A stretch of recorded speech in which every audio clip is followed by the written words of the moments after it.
O TSE, jabuticaba brasileiríssima, presidido por Alexandre de Moraes e um puxadinho político do STF, marcou para o próximo dia 22 o julgamento da inelegibilidade... Como é que é? Calma aí. Da inelegibilidade do ex-presidente Jair Bolsonaro. Aliás, Alexandre de Moraes já tinha aplicado uma multa de 22 milhões de reais na campanha do Bolsonaro e agora marca para um dia 22 o juízo final do ex-presidente. Coincidência ou deboche de uma justiça infantiloide?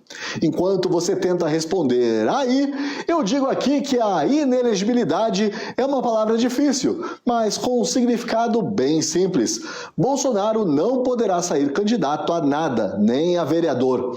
Como o ex-presidente já tem 68 anos e as sentenças de inelegibilidade costumam se estender por 8 anos, na prática o julgamento determina o término compulsório da carreira política de Bolsonaro. E talvez você aí esteja dizendo: ah, Paulo, mas quem é que garante que Bolsonaro será mesmo considerado inelegível pelo TSE?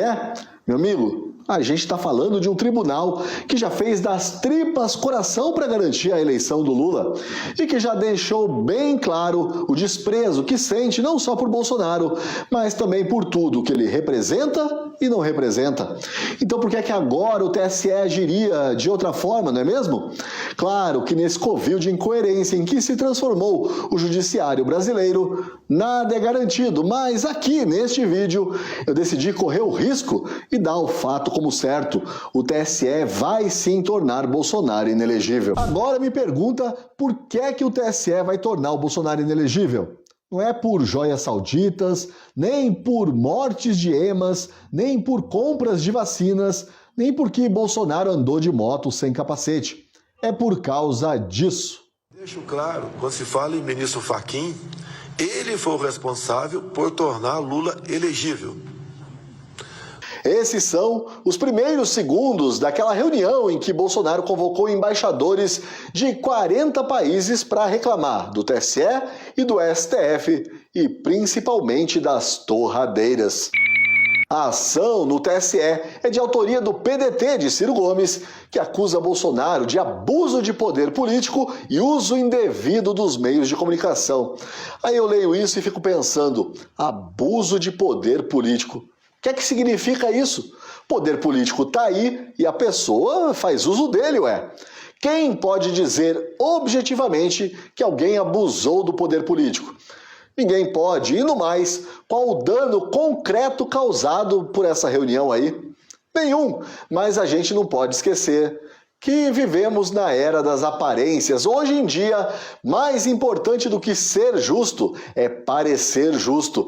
É parecer que se está combatendo o tal do abuso de poder político, que, pensando bem, é só mais um conceito abstrato, uma sinalização de virtude que na prática só serve mesmo para perseguir inimigos políticos.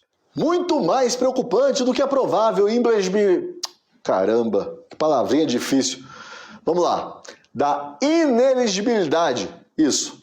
Muito mais preocupante do que a inelegibilidade de Bolsonaro é a fala dele, o dono da segunda calva mais bonita do Brasil, o imperador Alexandre de Moraes. Eu espero que nós não tenhamos nunca mais eleições tão polarizadas, com discurso de ódio tão violento. Eu fiz política há muito tempo. Adversário político não é inimigo. Pô, Alexandre, quem é que você está querendo enganar? Você continua fazendo política na cara dura. O quê? Calma, calma, que eu errei, eu reconheço, me desculpa. Eu errei o pronome de tratamento. Calma que eu vou me corrigir. Sua Excelência continua fazendo política na cara dura. Melhor assim? Mas isso não é o mais assustador na fala do ministro Alexandre de Moraes, com o qual eu já disse, eu adoraria tomar um chopinho qualquer dia desses. Liga pra mim, Alexandre, vamos combinar. O mais assustador é ele falar que espera nunca mais ver eleições tão polarizadas, porque isso significa que no Brasil haverá somente duas correntes ideológicas, A esquerda e a direita autorizada, que é uma versão domesticada da direita.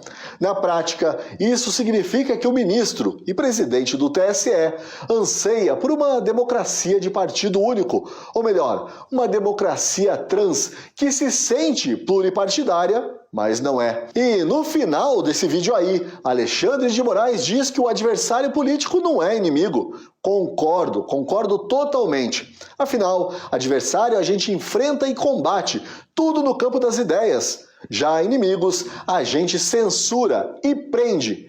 E quando não censura nem prende, torna inelegível no simbólico e debochado dia 22 de junho.